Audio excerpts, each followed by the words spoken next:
Banyemene boso bwelai, bwelai. Bantanda yonso ya busanga bwelai. Mie mulenge ontanda ilo bwelai. Tanda yenu kemieselwe bwelai. Eyo, bwelai. Moi beauté, rentrez à vos origines, tout le monde. C'est la princesse Chantal Kandukunda, la fille de Mulo Pointondo Kawanga 3, Katina Mubila, Mwenantondo. La princesse de Bakunda. Bon, ça va être un peu compliqué à expliquer, mais allons-y. D'où vient l'homme qui est né sur le nom de Mukala? Il paraît qu'il a été surnommé Ngelengwa Shitambi.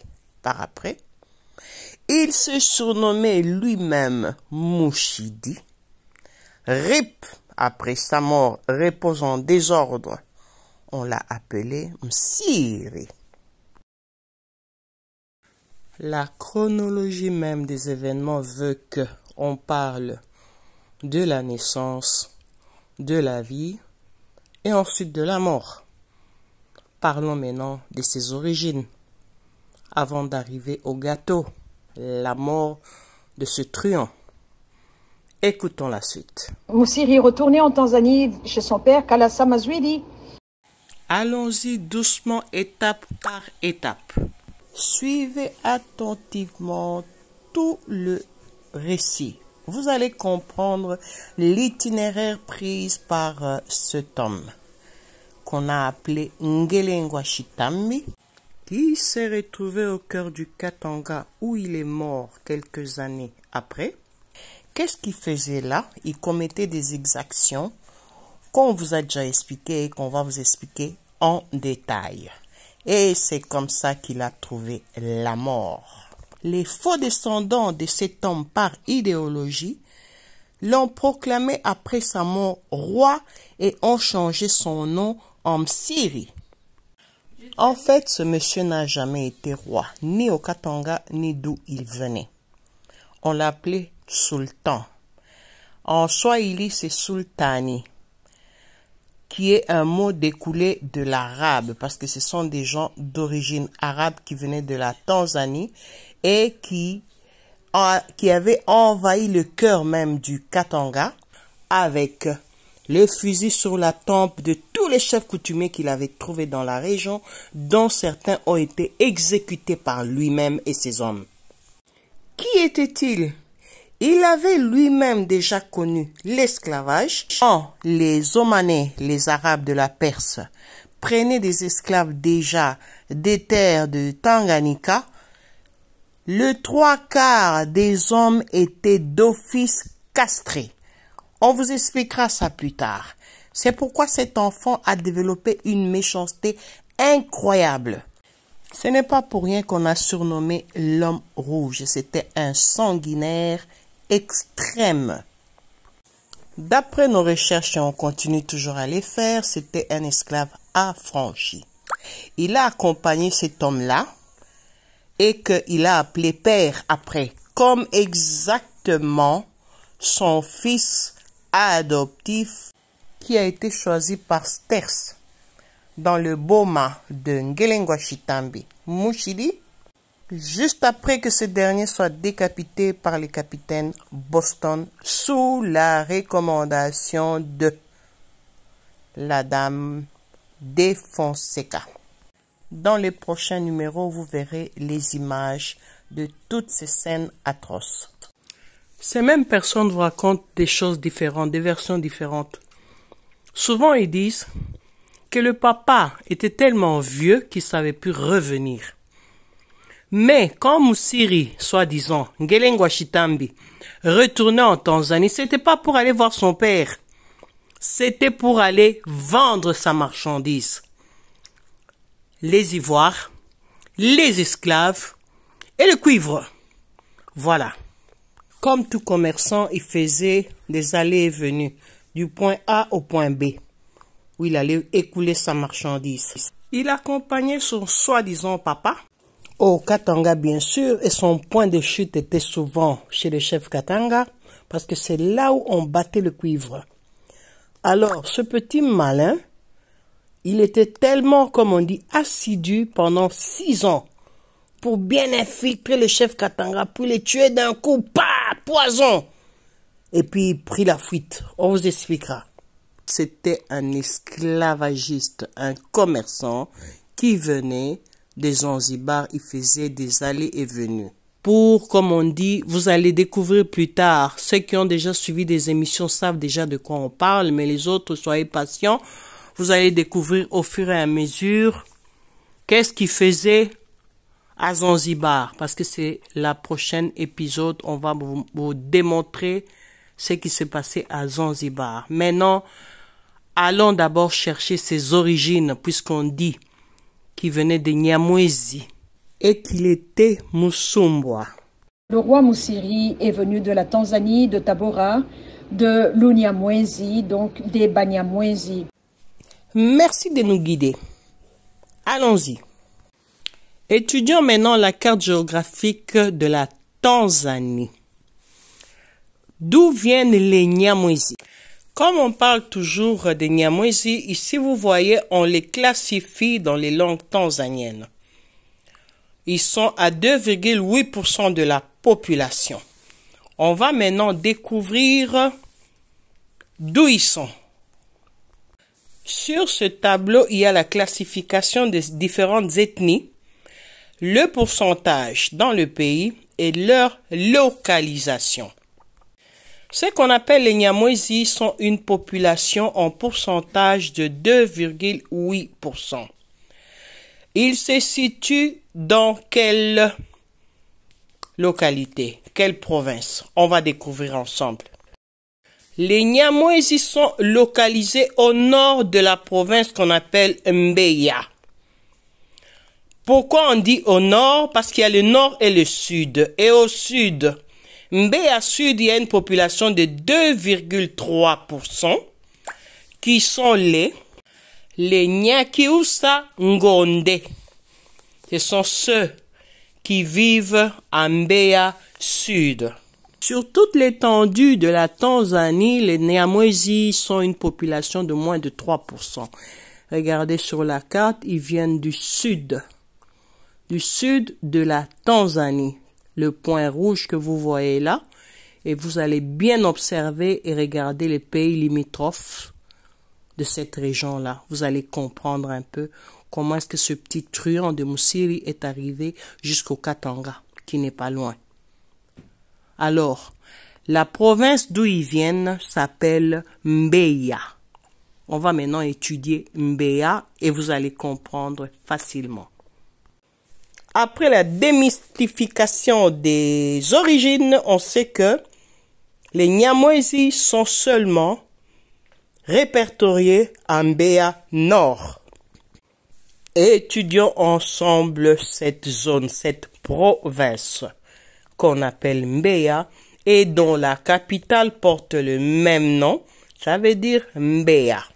Voici différentes provinces de la Tanzanie et regardez où se trouve Mbeya. Mbeya se trouve au sud-ouest de la Tanzanie. D'après les faux descendants de ce type qu'on appelle Ngelengwa Shitambi Mushidi, ils nous ont toujours répété que Ngelengwa Shitambi venait de Tabora. Regardez où se trouve Tabora par rapport à Mbeya. Déjà, ce sont deux provinces différentes. Tabora se trouve au nord et ouest, alors que Mbeya se trouve au sud, près de Malawi, de Mozambique, de la Zambie et de la République démocratique du Congo, anciennement appelée Congo belge. Deux provinces totalement différentes à quelques kilomètres l'une de l'autre. Qui vit à Tabora? Quelle est l'ethnie qui vit là-bas? Revenons à notre guide, le tableau de classification des ethnies, des localisations et des pourcentages. Voyons voir. En regardant bien la localisation, on voit que Tabora est classé dans Tabora Singida. Et vous remarquez qu'on nous montre deux localisations. Pourquoi? Qui va en fait nous aider à connaître les originaires de ces localisations qu'on classe par ethnie. Ici, à Tabora, on a les Nyaturu et les Nilamba. Nous avons 1,7% pour les Nyaturu et 1,3% pour les Nilamba. Vous avez compris que les Nyamwezi ne sont pas originaires de Tabora. Voici encore un gros mensonge, aussi visible qu'une poutre dans l'œil. Ils ne connaissent même pas les origines exactes de soi-disant leur grand-père, qui ne l'était pas. Vous voyez un peu? Maintenant, étudions la province d'où viennent les Nyamwezi. L'ethnie des Nyamwezi vient de Mbeya Nord. Voyons voir. Mbeya est une ville de la Tanzanie. Sa capitale s'appelle aussi Mbeya. Cette ville est située au sud-ouest du pays, la plus grande ville du quart sud-ouest du pays. Elle est bordée au sud-ouest par le Malawi et au sud-ouest par la Zambie. Donc vous allez comprendre à partir de là pourquoi est-ce que la Zambie a été si facilement envahie par Ngelengwa Chitambi venant de Mbeya. En regardant le parcours de Mbeya pour arriver au Katanga, Congo belge de l'époque, vous allez comprendre pourquoi Ngelengwa Chitambi est passé d'abord par la Zambie, tué Kazembe Mushidi et entré avec ce nom-là au Katanga. La région de Mbeya est une région du sud-ouest de la Tanzanie formée majoritairement des hauts plateaux. Mbeya est bordée au sud-est par le Malawi et au sud-ouest par la Zambie. Au nord-ouest, elle est limitrophe de la région du Tabora, au nord-est du Singida, à l'est de l'Iringa et à l'ouest de Rukwa. Voici les différents groupes ethniques qui peuplent la région de Mbeya. Les Nyakusa, les Ndali, les Nila, les Nyamwanga, les Safwa, les Malila, les Vuvanji ou Vanji, les Bungu, les Sangu, les Wanda et les Sichela. À quelle ethnie appartiennent les Nyamwezi? Comme ils disent les Basumbwa, qui s'appellent les Bayeke au Katanga. Je n'ai pas encore vu leur ethnie ici. Pourtant, Kaniranera en parle. On a 3 catégories de chefs. Vous avez des chefs de chefferie, je dirais même 4. Vous avez des chefs de chefferie, des chefs de groupement et des chefs de localité de terre. Mais il y a aussi des chefs historiques des dynasties ou des tribus ou des ethnies, comme le Mwatiav, comme le Kabare, comme le Nimi de Akuba, comme nous-mêmes, en tant que chef d'ethnie. Menteur. Continuons à voir un peu la région de Mbeya, d'où viennent les Nyamwezi, et non à Tabora comme ils ont toujours prétendu. La culture familiale du mensonge. Continuons. Mbeya est subdivisée en 8 districts. Je vous les cite. Chunga, Ileje, Kiela, Mbarali, Mbeya urbain, Mbeya rural, Mbozi et Rungwe. En 1905, la région connaît une ruée vers l'or qui conduit en 1927 à la création d'une ville minière centralisant les services pour la région. Mbeya croît rapidement du temps de la colonisation anglaise, puis continue son essor après l'indépendance. Et l'arrivée de chemin de fer Tanzanie-Zambie vers les années 1970, 1970 pour le français. Mbeya est un carrefour important pour la partie sud-ouest du pays. La ville est un point de passage quasi obligé pour tout passage vers la Zambie. Donc, il n'y a pas moyen de ne pas passer par Mbeya pour arriver en Zambie. Passage obligé, que ça soit via le chemin de fer qu'on appelle Tazara ou par route nationale T1, qui fait partie de la Tanzanie Highway. Ça veut dire Tanzanie autoroute goudronnée sur tout son parcours entre Dar es Salaam et Lusaka. Une autre branche de cette route conduit de Mbeya jusqu'au Malawi. En faisant mes recherches, j'ai regardé sur, par exemple, la ville de Rukwa. Rukwa est une région du sud-ouest de la Tanzanie. Elle est bordée à l'ouest par le lac Tanganyika et au sud par la Zambie. Pourquoi je parle et j'insiste sur Rukwa? Écoutez bien. C'est une ville très pauvre, formée majoritairement de plateaux. Elle comporte deux villes significatives. Sa capitale, Sumbawanga, au sud de la ville de Mpanda. Au nord, entre deux, s'étend le parc national de Kitavi. Ce qui m'a fait tiquer, c'est la ville de Mpanda. Pourquoi ce nom se retrouve dans les Katanga? Et plus précisément dans le Haut-Katanga, dans la ville de Likasi. J'aimerais bien savoir s'il y a une explication à ça, s'il y a des corrélations avec la Tanzanie. Avec ces gens-ci, on ne sait jamais. Revenons à Mbeya. C'est le nom de la province et la capitale se nomme aussi Mbeya. Près de la ville se trouve le lac Ngozi et les montagnes Kimpengere. Voici la population qui vit dans les environs des montagnes Kimpengere. Les peuples Nyakyusa, Kisi et Manda. Ce sont les peuples qui vivent sur les rives du lac Malawi le long de l'escarpement sud-ouest de la chaîne. Et les peuples Wanji, Magoma, Kinga, Pangwa, Ngoni et Nena vivent à l'intérieur de la chaîne montagneuse de Kimpengere. Je suis sûr qu'à ce stade, tout le monde se pose la question de savoir où sont les Nyamwezi, les Basumbwa, ce qu'ils appellent eux les Bayeke aujourd'hui. Toujours pas. On verra. On continue.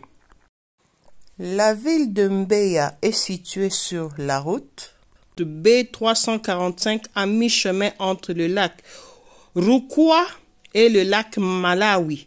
La route B345 croise ici la nationale 104 qui relie Nairobi à Lusaka. Et vous allez comprendre pourquoi les Nyamwezi se sont retrouvés d'abord à Lusaka pour aller tuer Kazembe Mushidi là-bas et entrer en République démocratique du Congo. Donc, je reviens un peu en arrière.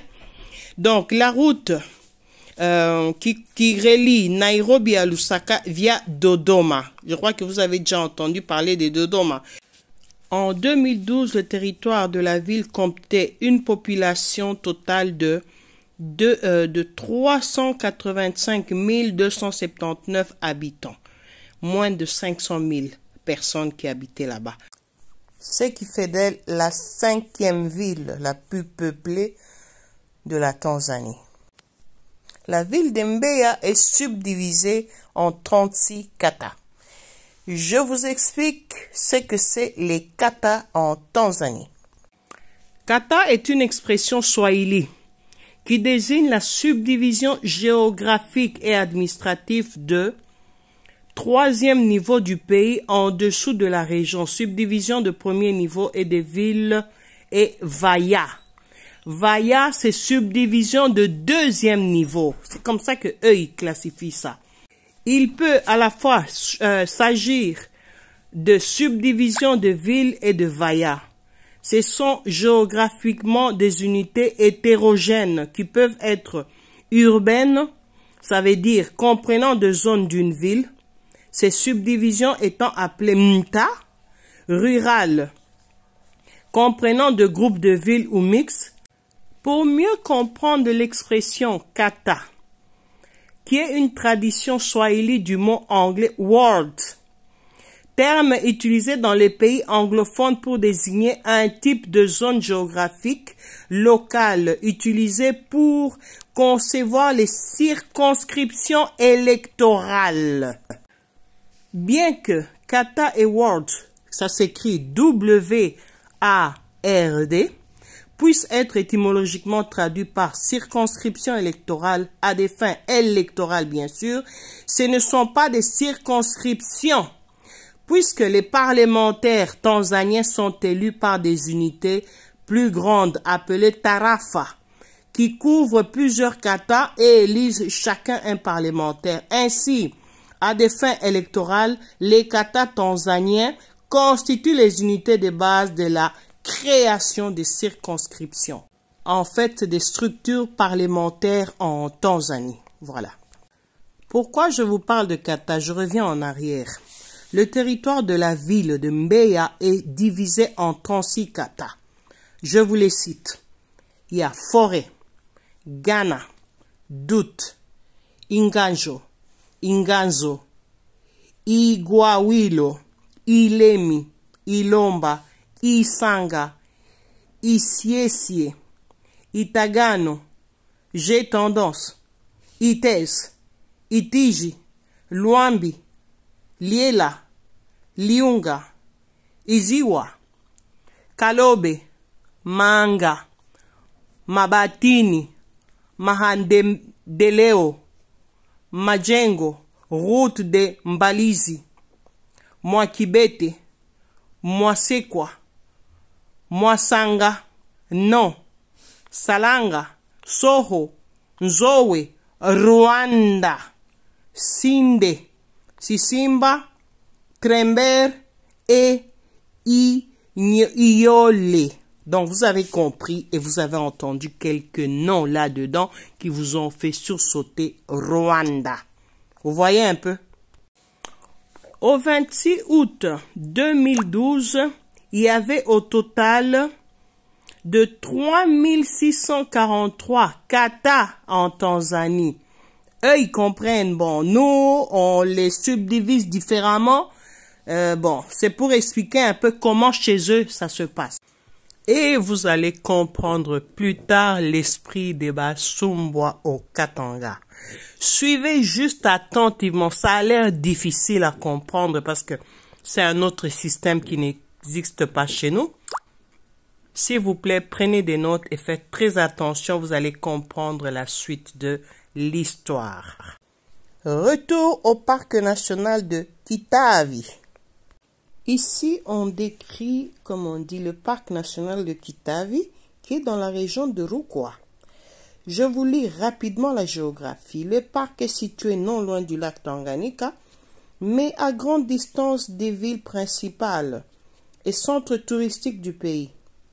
Il demeure très isolé et dépourvu d'infrastructures, à l'exception de la piste Kigoma, Panda, Subawanga qui traverse la bordure orientale du parc.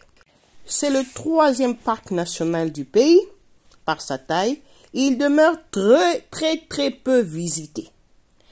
Seulement quelques centaines de touristes par an en raison de son grand isolement, de la pauvreté et de manque d'infrastructures, comme je vous l'ai dit dès le début.